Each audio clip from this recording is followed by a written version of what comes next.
So, here's a letter. Greetings. Thank you for taking the time to read my letter. I really appreciate it.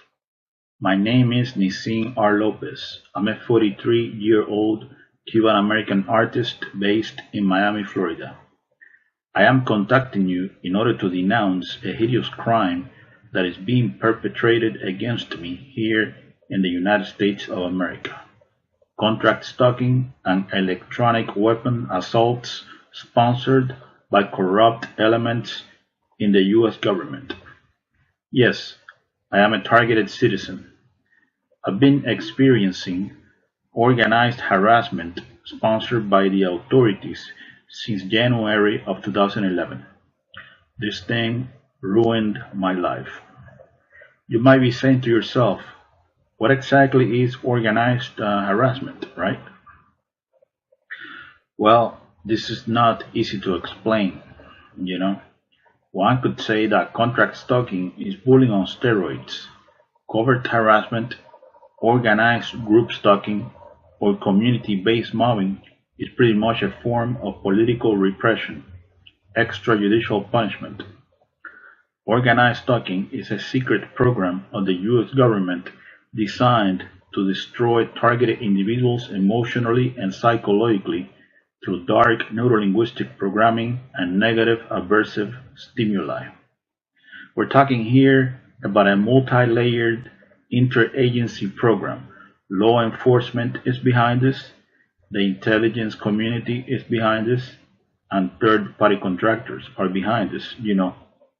Private security companies, mostly employ ex-military and ex-intelligence agents. As far as the organized community harassment done to me every single time I go out into the general public, the unjust systematic harassment is done by a group of people in an organized fashion, using unethical means in order to torment, preoccupy, agitate, intimidate, and terrorize the isolated victim 24/7 no matter where he goes. I'm talking about acts of provocations, street theater, invasion of space, noise campaigns, mimicking directed conversations, engineered collisions, orchestrated synchronicities, entrapment, etc. Pretty much community-based mobbing based on choice reference patterns. The targeted citizen is exposed to a stressor outside the range of usual human experience. He is terrorized 365 days a year, 24/7. He is kept in a state of anxiety and hypervigilance until he finally breaks down after years of indescribable psychological abuse. Most victims of this program end up homeless, in jail, or in psychiatric institutions, isolated with no support system, broken in spirit. So now, who are the agent provocateurs recruited by the authorities that constantly harass the targeted individual in an organized fashion? Well, they are called surveillance role players. They believe they are patriots and heroes, serving a noble cause. They come from all types of social backgrounds. These mindless automatons are brainwashed into believing that the target is a really bad person, a terrorist, a murderer, or a sex offender, like a rapist or a child molester. We're talking here about a professional character assassination campaign, a clandestine civil military operation. The command station for organized stalking is the fusion centers. We're talking here about Threat Intelligence Consortium.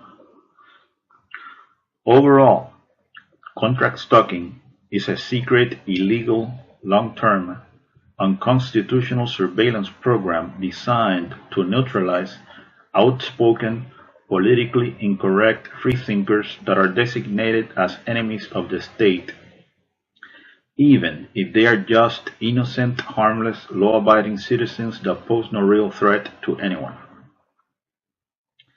Keep in mind that the targeted individual is also subjected to directed energy weapons and other forms of psychological torture. I'm talking about mind control neural weapons, remote neural influencing technology. The human test subject is implanted with highly advanced neuronanotechnology that enables brain-to-computer interface. This secret technology of DARPA flavor enables the handlers to link the target's unique brain signature to their supercomputer. These are some of the things they can do with this technology. This technology enables the handlers to read the target's thoughts verbatim in real time. They can tap into the optical nerve and into the auditory system. They can see what you see and they can hear what you hear. This technology allows the handlers to map out all the target's emotional states, especially negative emotions like sadness, anxiety, fear, anger, etc. They can beam these emotions back into the target anytime. They can even Google your memories.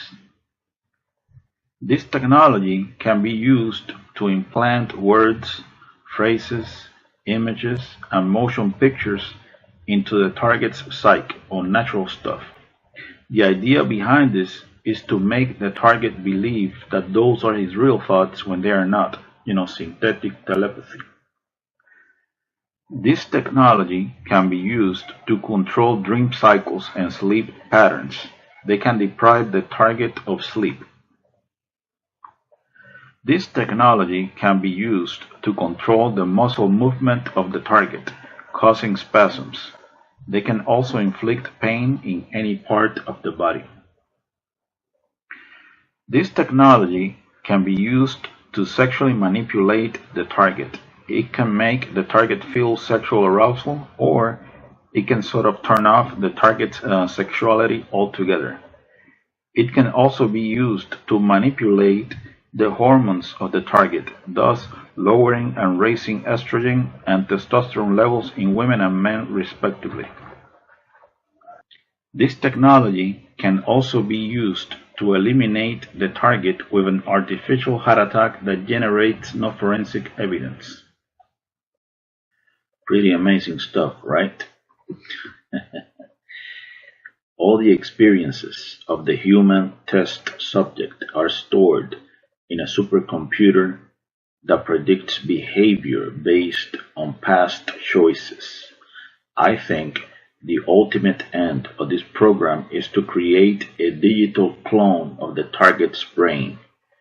They basically got control over your thoughts, feelings, emotions, sensations, etc. Full spectrum dominance. So now, the leader of clandestine operations in the CIA, Elizabeth Kimber, she doesn't know anything about this behavioral modification program. The Principal Deputy Director of National Intelligence, Susan M. Gordon, she doesn't know this kind of thing is taking place.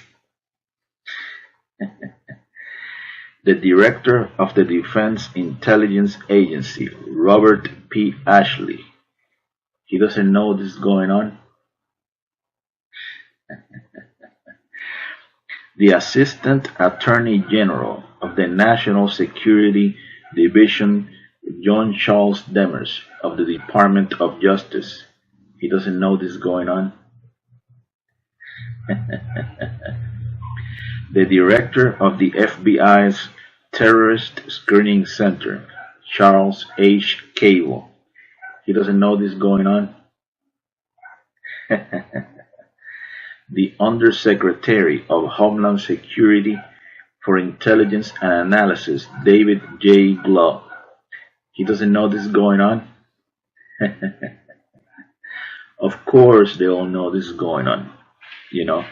The puppet masters behind this personality disintegration program, they will do anything in order to justify a multi-billion-dollar national security, counterterrorism, corporate military intelligence police state complex, multi-billion or multi-trillion, who knows, Think, for example, about how much money has been invested in projects like the brain research through advancing innovative neurotechnologies.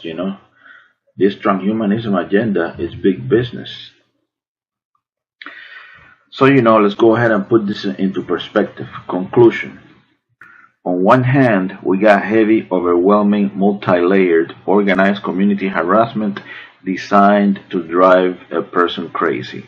Then they got a military technology based on DNA resonance that can be used to push a person over the edge, a perfected breakdown tactic on the human will. You know, this is a humanity 2.0 experiment, no question about it.